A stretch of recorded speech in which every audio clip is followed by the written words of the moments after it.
नमस्कार, आप देख रहे हैं न्यूज़ 24। आपके साथ मैं हूं रवि ठाकुर। तो झारखंड की सियासत से जुड़ी हुई बड़ी खबर आपको एक बार फिर बता दें। हेमंत सोरेन को ईडी ने गिरफ्तार कर लिया है। सीएम आवास पर हेमंत सोरेन को हाउस अरेस्ट रखा गया है। अभी तक जो अपडेट सामने आई है, वहीं दूसरी तरफ महागठबंधन की तरफ से चंपई सोरेन को विधायक दल का नेता चुना गया है। महागठबंधन के तमाम विधायक यानी 43 विधायक राजभवन पहुंचे, राज्यपाल सीपी कृष्णन को सरकार बनाने का दावा पेश किया। अपनी तरफ से दावा पेश कर दिया गया है। राज्यपाल की तरफ से अभी कोई समय शपथ ग्रहण समारोह या सरकार बनाने को लेकर कुछ भी नहीं कहा गया है। तो आज झारखंड की सियासत में एक के बाद एक ये बड़े घटनाक्रम देखने को मिले हैं। जो बड़ी खबर है, हेमंत सोरेन को ईडी ने गिरफ्तार कर लिया है और उसके बाद उन्होंने मुख्यमंत्री पद से इस्तीफा भी दे दिया है। अब झारखंड की सियासत किस दिशा की तरफ जाएगी? अभी तक जो तस्वीर नजर आ रही है उसके मुताबिक महागठबंधन की तरफ से सरकार बनाने का दावा पेश कर लिया गया है। 43 विधायकों का समर्थन, 41 का बहुमत है। हालांकि कहा जा रहा है कि हमारे पास 48 विधायकों का समर्थन है, बहुमत उनके पास है। तो क्या महागठबंधन ने बिहार की बजाय झारखंड में सरकार बचाने में कामयाबी यहां पर हासिल कर ली है? लेकिन राजनीति संभावनाओं का खेल है। क्या अभी अगले 2 दिन झारखंड की सियासत के लिए अभी भी बहुत ही महत्वपूर्ण है? आगे क्या हो सकता है? राज्यपाल और कितना वक्त लेंगे शपथ ग्रहण समारोह का समय देने के लिए? तब तक झारखंड की सियासत में क्या टूट फूट की राजनीति होती है, दल बदल की राजनीति होती है? ये भी देखने वाली बात होगी। चलिए इस खबर पे और ज्यादा जानकारी के लिए सीधा रुख करते हैं मेरे सहयोगी ऋषिकेश का। ऋषिकेश, कोई अपडेट अभी की? रवि, देखिए, जो जानकारी मिल रही है सीएम हाउस से, जो सूत्र बता रहे हैं कि अब से थोड़ी देर पहले मुख्यमंत्री हेमंत सोरेन को, कार्यवाहक मुख्यमंत्री को पीछे के रास्ते ईडी दफ्तर ले जाया गया है। अब मुख्यमंत्री सीएम आवास में नहीं है, उन्हें ईडी दफ्तर ले जाया गया है और वहां अभी और पूछताछ होगी। औपचारिक तौर पर अभी भी ईडी की तरफ से उनकी गिरफ्तारी की सूचना नहीं दी गई है, ना ही उनके परिवार वालों को, ना ही वहां के अधिकारियों को। तो लिहाजा जो हाउस अरेस्ट की बात हो रही थी, अस्थायी तौर पर आज रात सीएम आवास में ही हेमंत सोरेन रुकेंगे।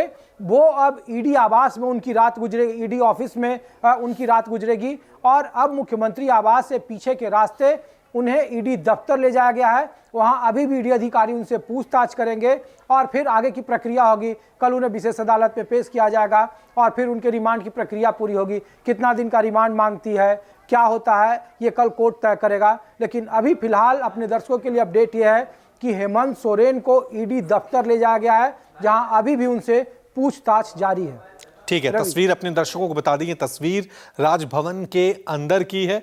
ये तस्वीर उस वक्त की है जब हेमंत सोरेन इस्तीफा देने वहां पर पहुंचे हुए थे। ये तस्वीर देखिए, ये झारखंड की सियासत की आज की बहुत महत्वपूर्ण तस्वीर आप देख सकते हैं। हेमंत सोरेन अपना इस्तीफा राज्यपाल को सौंपते हुए, एक हाथ से उन्होंने अपना इस्तीफा सौंपा, दूसरे हाथ से उन्होंने 43 विधायकों के समर्थन के साथ ही सरकार बनाने का दावा जो है महागठबंधन की तरफ से पेश भी कर दिया गया।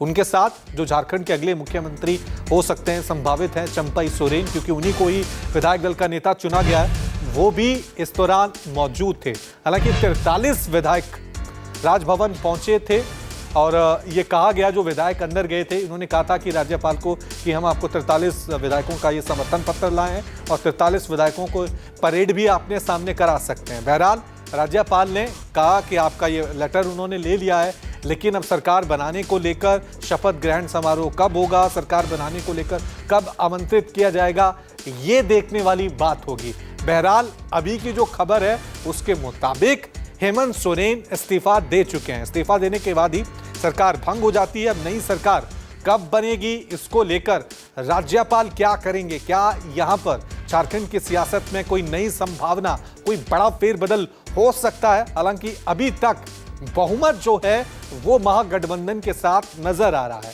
आज जो लेटर दिया गया उसमें भी 43 विधायकों का समर्थन था। ऋषिकेश मेरे साथ बने हुए हैं। ऋषिकेश, कोई और संभावना, कोई बड़ा फेरबदल हो सकता है? क्योंकि अब सारा खेल राज्यपाल के विवेक पे टिका हुआ है। वो कितना समय लेते हैं शपथ ग्रहण समारोह के लिए, सरकार बनाने को आमंत्रित करने के लिए तमाम महागठबंधन के विधायकों को बता दूं और आपको भी बता दूं कि जिस बात का अंदेशा विपक्ष के विधायकों जो महागठबंधन के विधायक हैं उन्हें लगता है कि अगर राष्ट्रपति शासन की मंजूरी होती है तो फिर ये संवैधानिक प्रक्रिया है कि उसे संसद से अनुमति लेनी पड़ती है। और चूंकि संसद का सत्र चल रहा है तो इस बात को लेकर अंदेशा ज़्यादा है कि अगर गवर्नर आज रात नहीं बुलाते हैं शपथ ग्रहण के लिए, अगर जो 43 विधायक का नंबर बताया जा रहा है, 4 विधायकों का और हस्ताक्षर है, लेकिन राज्यपाल उस पर कितना भरोसा करते हैं ये नहीं पता है। लेकिन हो सकता है कि अगर राष्ट्रपति शासन की सिफारिश राज्यपाल करते हैं तो संसद से उसे अनुमति लेनी पड़ती है और संसद अभी फिलहाल चल रहा है। ऐसे में इस बात की संभावना ज़्यादा है, हालांकि ये होगा नहीं होगा ये कहना मुश्किल है, लेकिन राजनीतिक विकल्प पर जो वहाँ विधायक हैं उन्हें इस बात का अंदेशा है कि शायद ऐसा राज्यपाल ऐसा कदम उठा सकते हैं, इसीलिए इतना लेट लतीफ़ हो रहा है। दूसरा जो इससे जुड़ा हुआ पहलू है कि पहले सीएम हाउस में ही अरेस्ट करने की बात थी, लेकिन अब उन्हें ईडी दफ्तर ले जाया गया है, वहां उनकी पूछताछ चल रही है। गिरफ्तारी लगभग उनकी तय है, औपचारिकता महज इसकी बच गई है, कल उन्हें कोर्ट में पेश किया जाएगा।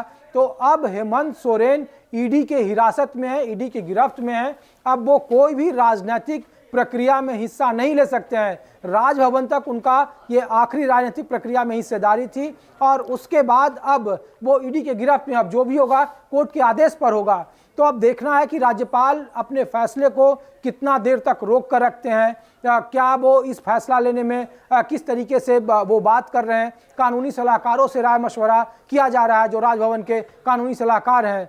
तो ये एक बड़ी प्रक्रिया है, देखना है कि हेमंत सोरेन का अब चूंकि जो चैप्टर है वो अब कानूनी रास्ते से बढ़ेगा, जो करना था उन्होंने कर दिया, इस बात का अंदेशा था। तो अब भी राज्यपाल की भूमिका पर सबकी नजरें टिकी है और सबसे महत्वपूर्ण है कि राज्यपाल अपना राजनीतिक निर्णय क्या लेते हैं, क्या 42 या 43 विधायकों के समर्थन पर वो एतबार करते हैं, क्योंकि बिल्कुल ही थीन मार्जिन है, पतला मार्जिन इसके कहते हैं कि 81 विधानसभा में है, 30 जेएमएम के विधायक हैं, एक गांडे से जो विधायक सरफराज अहमद हैं उनका इस्तीफा हो गया है, तो 29 विधायक हैं अभी, 48 विधायकों का समर्थन महागठबंधन को था, जो कांग्रेस के 16 और 30 जेएमएम के थे, और एक लेफ्ट और एक आरजेडी का। तो ये काफ़ी महत्वपूर्ण है कि जो आप 42 नंबर रह गए हैं, हेमंत सोरेन को अगर आप माइनस कर दे तो 43 में से, ऐसे में महज सिर्फ और सिर्फ एक विधायक ज़्यादा हैं। और ऐसी परिस्थिति में ये गवर्नर पर, ये राज्यपाल पर निर्भर करता है कि वो राजनीतिक फैसला क्या लेते हैं। क्या वो शपथ ग्रहण के लिए चंपई सोरेन को बुलाते हैं, नहीं बुलाते हैं? अगर नहीं बुलाते हैं तो जो विकल्प है राजनीतिक तौर पर वो राष्ट्रपति शासन की ओर जाता है, और राष्ट्रपति शासन की सिफारिश जैसे ही करेंगे संसद से उसे अनुमति मिलनी होती है, और आप जान रहे बजट सेशन अभी चल रहा है, तो इस बात की संभावना ज़्यादा दिख रही है। क्या होगा कैसे होगा कहना मुश्किल है, लिहाजा अभी भी सभी विधायक सीएम आवास में इंतजार कर रहे हैं। ईडी दफ्तर सीएम सोरेन को वहां पे पहुंच गए हैं, उनसे पूछताछ चल रही है, गिरफ्तारी उनकी लगभग तय है, औपचारिकता महज बाकी है इसकी। ठीक है, सौरभ हमारे साथ बने हुए, लेकिन उससे पहले बड़ी खबर बता दें, कल सुबह हेमंत सोरेन को कोर्ट में पेश किया जाएगा। आज ईडी की टीम ने जमीन घोटाले में उनको गिरफ्तार कर लिया है और अब उनके के बाद ईडी टीम जल्दी से एक्शन ले रही है और जल्द ही उन्हें कोर्ट में पेश किया जाएगा। सुबह मेडिकल के बाद ही कोर्ट में पेशी होगी। सौरभ की तरफ मैं रुक लेता हूं। सौरभ, आपके पास कोई अपडेट?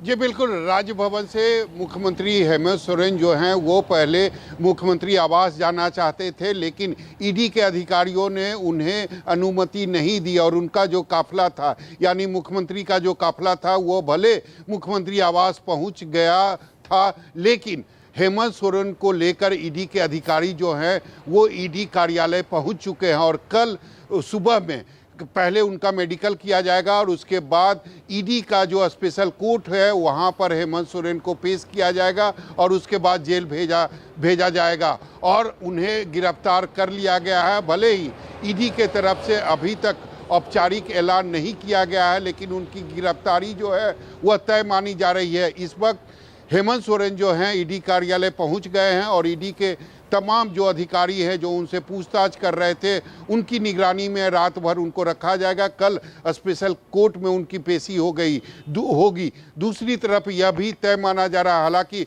अभी तक राज्यपाल के तरफ से समय नहीं दिया गया है कि कब चंपई सोरेन की शपथ ग्रहण समारोह होगा, लेकिन ये लगभग तय माना जा रहा है, क्योंकि राजनीति में सबसे अहम जो बात होती है वो बहुमत की होती है। अगर बहुमत का आंकड़ा महागठबंधन के पास है तो निश्चित रूप से एक बाउंडेशन हो जाता है राज्यपाल को कि वो महागठबंधन को न्योता देंगे नई सरकार बनाने का।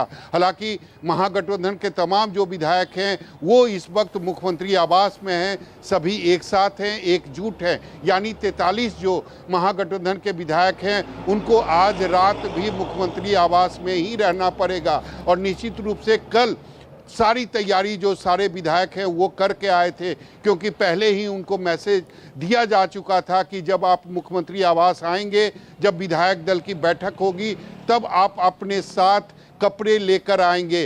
तभी सारे विधायक जो हैं वो बैग एंड बैगेज कल पहुंचे थे मुख्यमंत्री आवास। तो निश्चित रूप से जब तक ये जो पॉलिटिकल क्राइसिस है ये खत्म नहीं हो जाती है, जब तक महागठबंधन की सरकार नहीं बन जाती है, जब तक चंपई सोरेन का शपथ समारोह नहीं हो जाता है, तब तक 43 जो विधायक हैं वो मुख्यमंत्री आवास में ही रहेंगे। कारण पता है, महागठबंधन के विधायकों को पता है कि कभी भी उनकी परेड जो है वो राजभवन में राज्यपाल के सामने की जा सकती है। तो निश्चित रूप से देरी जरूर हो रही है राज्यपाल के तरफ से, लेकिन आखिरकार राज्यपाल को फैसला लेना होगा और उन्हें महागठबंधन को आमंत्रित करना पड़ेगा सरकार बनाने के लिए। जी ठीक है, ऋषिकेश की तरफ मैं रुक कर रहा हूं। ऋषिकेश, इस पूरे सियासी घटनाक्रम को देखें तो किस तरह से देखें? शय और मात के खेल में हेमंत सोरेन ने सरकार बचा ली या अभी भी संकट बना हुआ है? रवि, कहना मुश्किल है, लेकिन अभी जो जानकारी मिल रही है, जो कांग्रेस के विधायक बता रहे हैं झारखंड से, उसके मुताबिक कहा जा रहा है कि गवर्नर ने हेमंत सोरेन का इस्तीफा स्वीकार कर लिया है। तो ये ठीक है, मैं ऋषिकेश थोड़ा रोक रहा हूं। बड़ी खबर आ रही है, कल्पना सोरेन ईडी दफ्तर पहुंची हैं। ये बड़ी खबर, कल्पना सोरेन हेमंत सोरेन की धर्मपत्नी है। तस्वीरें भी हम आपको दिखा रहे हैं, क्योंकि ईडी की टीम ने हेमंत सोरेन को गिरफ्तार कर लिया है। कल उन्हें मेडिकल के बाद कोर्ट में पेश भी किया जाएगा।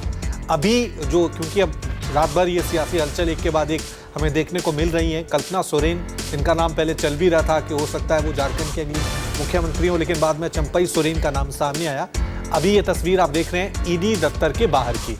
आज ईडी की टीम ने करीब 7 घंटे तक हेमंत सोरेन से पूछताछ की और उसके बाद उन्हें गिरफ्तार कर लिया गया। अब कल्पना सोरेन वहां पे पहुंची हैं। क्या ये मिलने के लिए पहुंची हैं या फिर कुछ और यहाँ पे अगला कोई और सियासी घटनाक्रम हमें देखने को यहाँ पर मिल सकता है? ये बड़ी खबर है। सौरभ, क्या खबर? कल्पना सोरेन ईडी दफ्तर पहुंची हैं।